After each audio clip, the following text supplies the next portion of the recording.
The Sumerians.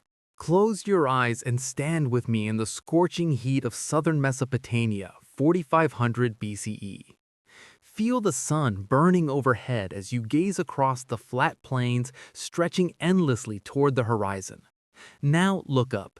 Rising before you, defying everything you thought primitive people could achieve, stands a massive ziggurat, a stepped pyramid clawing at the heavens. Workers move like ants across its surface, and you realize, while the rest of humanity is barely scratching symbols on cave walls, the Sumerians are building this. But here's where it gets strange. These people appeared seemingly overnight. No gradual development, no primitive phase, they just emerged, with a fully formed writing system, advanced mathematics, and astronomical knowledge that shouldn't have been possible. Their cuneiform tablets tell us they could calculate the precession of the equinoxes, a 26,000-year cycle requiring centuries of continuous observation. They knew about Pluto and Neptune, planets we didn't discover until the telescope was invented. They mapped the heavens with a precision that baffles modern astronomers. But how? The Sumerians claimed their knowledge came from the Anunnaki, beings who descended from the skies. Their king lists record rulers who reigned for thousands of years before a great flood wiped the slate clean. After the deluge, they say civilization had to begin again. Yet conventional archaeology insists they were just creative storytellers. But their myths contain mathematical constants and astronomical data. Their architecture demonstrates engineering principles that align with sacred geometry. Their medical texts describe surgical procedures we thought were medieval innovations. Then there's the mystery of their language itself. Sumerian is a linguistic orphan, unrelated to any known language family. It appears fully developed with no evolutionary trail. Consider the Sumerian ME, tablets containing the fundamental laws of civilization, gifts from the gods containing knowledge of kingship, music, metallurgy, writing, everything needed to build society from nothing. The Sumerians vanished around 2000 BCE, absorbed into Babylonian culture.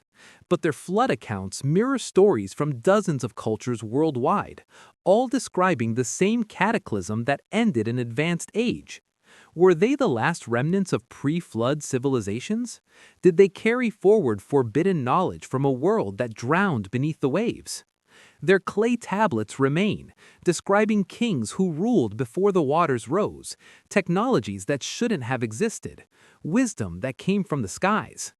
The establishment calls it mythology, but myths don't include accurate astronomical charts, and primitive peoples don't spontaneously develop base 60 mathematics we still use today. What did the Sumerians preserve from the world before the flood? And what truths remain buried beneath the sands? The impossible Antarctica. In 1513, a Turkish admiral named Piri Reis compiled a world map using ancient source maps from the Library of Alexandria. The map showed the coastlines of Europe, Africa, and South America with remarkable accuracy. But it also showed something impossible: the northern coast of Antarctica, in detail, ice-free. This was 300 years before Antarctica was officially discovered, and the coastline shown on the Piri Reis map matches the actual coastline beneath the ice, a coastline that hasn't been visible for at least 6,000 years, possibly much longer. Similarly, in 1737, Philippe Boissier published the map showing Antarctica as two separate landmasses, divided by a channel of water. Modern seismic surveys confirm Antarctica is indeed two landmasses beneath the ice, connected by a frozen channel. But how did Boissier know this in 1737? He claimed he was copying from older maps that showed Antarctica without ice. But it doesn't end there. The Orontius Phineas map from 1531 shows Antarctica centered on the South Pole, with rivers, mountains, and coastlines. The continent is ice-free and detailed. The shape closely matches the actual continent beneath the ice sheet. These maps should not exist. Antarctica was not explored until the 1820s. The subglacial coastline was not mapped until the 1950s using modern seismic equipment. Yet somehow, medieval cartographers had access to this information they claimed came from even older sources. Geological studies show that parts of Antarctica were indeed ice-free during the early Holocene period, roughly 10,000 to 12,000 years ago, after the last ice age but before the current ice sheets fully formed. Some coastal regions may have remained habitable even longer. But who mapped it? Who had the capability to explore and chart an entire continent in the pre-modern world? Who possessed the navigation, surveying, and mathematical skills to create accurate maps at a time when humanity was supposedly just inventing agriculture? The only answer is a civilization we don't acknowledge, a seafaring culture with advanced technology that explored the world, including Antarctica, before the ice reclaimed it. They mapped the Earth in its Ice Age configuration, then the map survived in fragments, copied and recopied, degraded but still showing impossible knowledge. If a civilization existed on Antarctica before the ice, the evidence is buried under 2 miles of ice sheet, frozen and inaccessible. Someone was there, someone mapped it, someone knew, and then the ice came and the knowledge faded to myth, and we forgot there was ever a world before the flood where Antarctica was green and civilizations rose and fell in places we now think were always frozen and empty. The sunken city of Dwarka. The Mahabharata, one of Hinduism's great epics, describes the city of Dwarka in precise architectural detail. The city of Lord Krishna, with its massive walls, wide streets, beautiful gardens, and advanced infrastructure.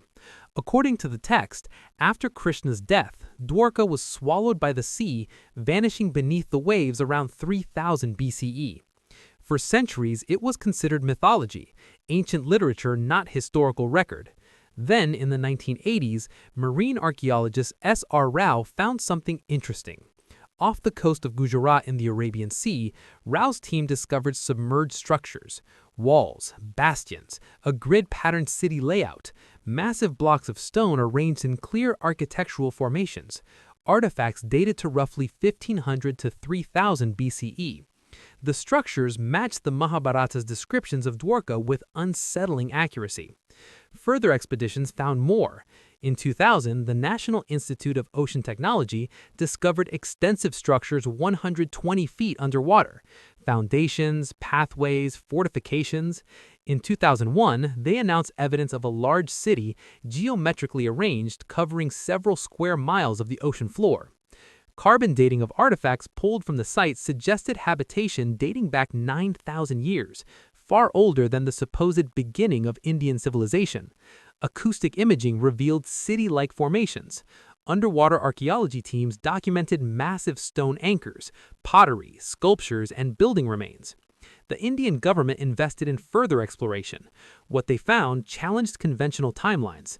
The city appeared to be built in stages, with the oldest sections potentially dating to the end of the last ice age, when that area would have been above sea level. But here's what makes Dwarka different from other disputed underwater sites. The text described it first. The Mahabharata didn't just vaguely mention a city that sank. It gave precise architectural details, described its location, explained its destruction by rising waters, and provided a time frame.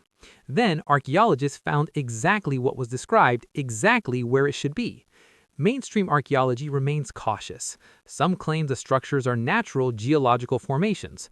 Others admit they're artificial but argue they're from a much later known civilization, not the ancient Dwarka of legend. The dating is disputed, the interpretations argued over. But the structures exist. They're underwater, they match ancient descriptions, and they suggest a level of urban planning and construction that supposedly didn't exist in India until thousands of years later. And here is where it gets disturbing. The Mahabharata also describes advanced technology, flying vehicles called vimanas, powerful weapons, sophisticated metallurgy, astronomical knowledge, all dismissed as fantasy. But the city it described in that same text is sitting on the ocean floor precisely where the fantasy said it would be. If the text was right about Dwarka's location and its submersion, why assume it was wrong about everything else? If ancient Indians preserved accurate memories of a city that sank beneath the sea thousands of years ago, what else did they preserve? What other myths are actually historical records we've been too arrogant to take seriously? And what else is actually sitting at the bottom of the ocean, waiting to prove we've been wrong about the entire timeline of human civilization? The lost Atlantis. In 360 BCE, the philosopher Plato did something unusual. In his dialogues Timaeus and Critias, he wrote a story about Atlantis. Not the mystical fantasy version we know today. Plato's Atlantis was specific, an island larger than Libya and Asia Minor combined, located beyond the Pillars of Hercules, what we call the Strait of Gibraltar. He describes its geography in detail. Concentric rings of land and water, a central citadel, mountains to the north, a vast plain to the south. He described its government, a confederation of 10 kingdoms ruled by the descendants of Poseidon. He even gave a date for its destruction, 9,000 years before Solon's time, roughly 9,600 BCE. The Atlanteans were technologically advanced. They had metallurgy, including a mysterious metal called orichalcum that was second only to gold in value. They had massive architectural works, including walls covered in brass, tin, and orichalcum that gleamed in the sun. They had a powerful navy that conquered parts of Europe and Africa before being stopped by Athens. Then, in a single day and night, Atlantis was destroyed by earthquakes and floods and sank beneath the sea. Every trace vanished. The Egyptian priests told Solon this wasn't the first time civilization had been wiped out. They kept records of multiple destructions, cycles of rise and fall, with only fragmented memory surviving. Modern scholars treat Atlantis as pure fiction, a moral tale Plato invented to make philosophical points. But Plato himself insisted it was real.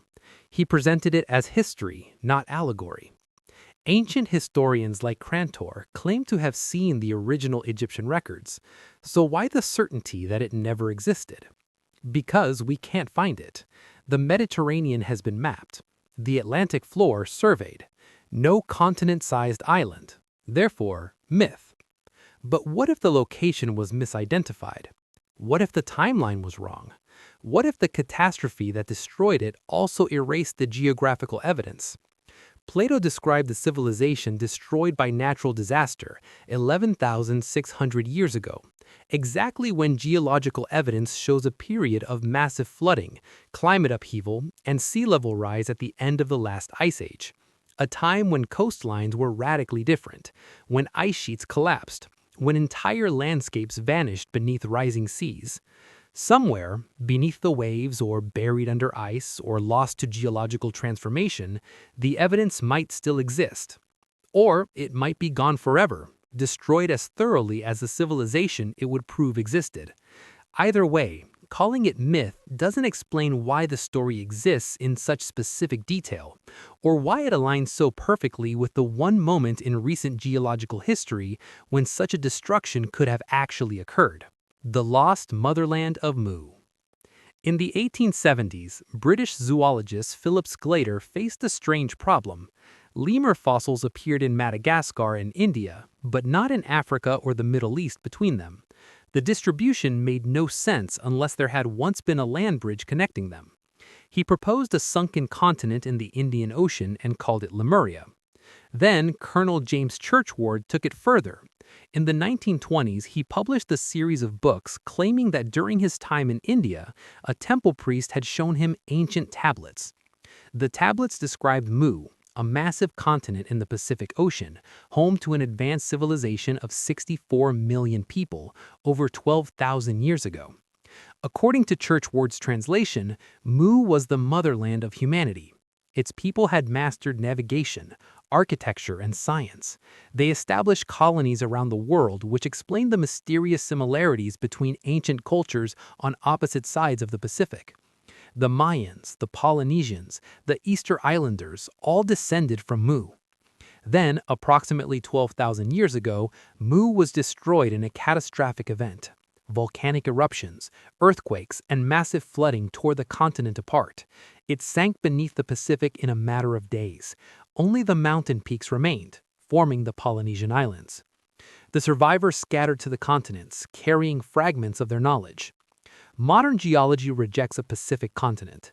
Plate tectonics shows the Pacific floor is spreading, not sinking. There's no mechanism for a continent to just disappear. Therefore, Mu never existed. Churchward must have fabricated the tablets or misinterpreted them. But here's what geology can't easily explain: the underwater structures found throughout the Pacific. Off the coast of Yonaguni, Japan, massive stepped pyramids sit 100 feet underwater. Marine geologist Masaaki Kimura claims they're man-made, approximately 10,000 years old, from when that area was above sea level. Similar structures exist near Okinawa and Micronesia as well. And there are the cultural connections. The Mayans and the Polynesians both built stepped pyramids. Both had complex calendars. Both spoke of ancient homelands destroyed by water. Easter Island's Moai statues face inland as if watching for something from the east, from the direction of the deeper Pacific where Mu supposedly existed. The reality is that the Pacific Ocean holds secrets we're only beginning to discover.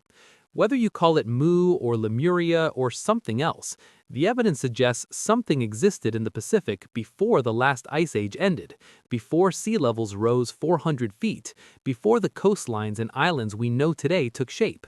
Science says a continent couldn't sink, but something was there, and now it's underwater, and the stories are remembered. Göbekli Tepe and the Stone Builders. In 1963, a Kurdish shepherd in southeastern Turkey noticed strange stones on a hillside. When archaeologists investigated, they found something that wasn't supposed to be possible. Göbekli Tepe, a massive temple complex of carved limestone pillars arranged in circles, some weighing up to 20 tons, decorated with intricate reliefs of animals, abstract symbols, and humanoid figures. It dates to 9,600 BCE, which means around 11,600 years ago. And here is the part no one can explain. According to standard history, humans in 9,600 BCE were hunter-gatherers. No agriculture, no cities, no civilization. They lived in small bands, following animal herds with stone tools and temporary shelters. They didn't carve 20-ton pillars. They didn't build temple complexes. They didn't have the social organization or technology. But a structure like Göbekli Tepe required organization, planning, sophisticated tools, and thousands of workers. The site predates pottery, predates writing, predates the supposed invention of agriculture by thousands of years. It shouldn't exist, but it does, massive and undeniable. And it's not alone. Across Turkey and the Levant, dozens of similar sites have been discovered: Karahan Tepe, Nevali Chori, Hamzan Tepe, all featuring the same megalithic construction, the same sophisticated carving, the same impossible timeline. An entire civilization of stone builders existed before civilization was supposed to begin. Then, suddenly, it ended, with massive flooding as ice sheets collapsed, sea levels rose 400 feet, coastlines vanished, entire regions were drowned in decades. Graham Hancock argues that Göbekli Tepe wasn't the origin of civilization, but a remnant. The builders weren't primitive hunter-gatherers who somehow achieved the impossible.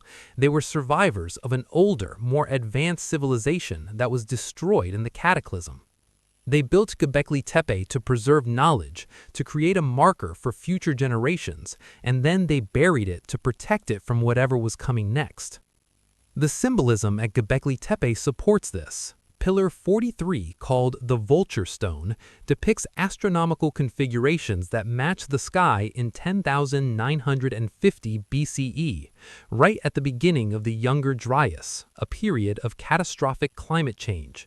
Göbekli Tepe stands as proof that civilization is older than we admit, that knowledge existed before it was supposed to, that when the floods came at the end of the Ice Age, they didn't drown primitive tribes, they drowned cities, temples, and people who knew how to move 20-ton stones and carve warnings and astronomical code for descendants who might one day understand. 6 civilizations, 6 locations, 6 stories dismissed as mythology until the evidence became too loud to ignore. Atlantis, described by a philosopher who insisted it was real. Mu, explaining connections across the Pacific that shouldn't exist. Dwarka, found underwater exactly where the ancient texts said it would be. Göbekli Tepe, built by people who supposedly couldn't build it. Antarctica, mapped when it was ice-free, before it was discovered. The pattern is undeniable. Around 12,000 years ago, at the end of the last ice age, something catastrophic happened. Ice sheets collapsed, sea levels rose 400 feet, coastlines vanished, entire regions were drowned in decades. Every culture has the story. The Sumerians, the Babylonians, the Hebrews, the Greeks, the Indians, the Chinese, the Native Americans, the Polynesians. All of them describe a world-destroying flood that wiped out a previous civilization and forced humanity to start over. We call them myths because they can't all be true, except they all say the same thing. The evidence sits underwater, buried under ice, dismissed as myth, or ignored because it contradicts the approved narrative. But it's there, waiting. Göbekli Tepe is real. Dwarka is real. The flood layer in Mesopotamia is real. The impossible maps are real. The flood happened. The civilizations existed. The survivors tried to pass down what they knew, and 12,000 years later, we're still arguing about whether to believe them. Maybe it's time to stop calling it mythology and start calling it memory.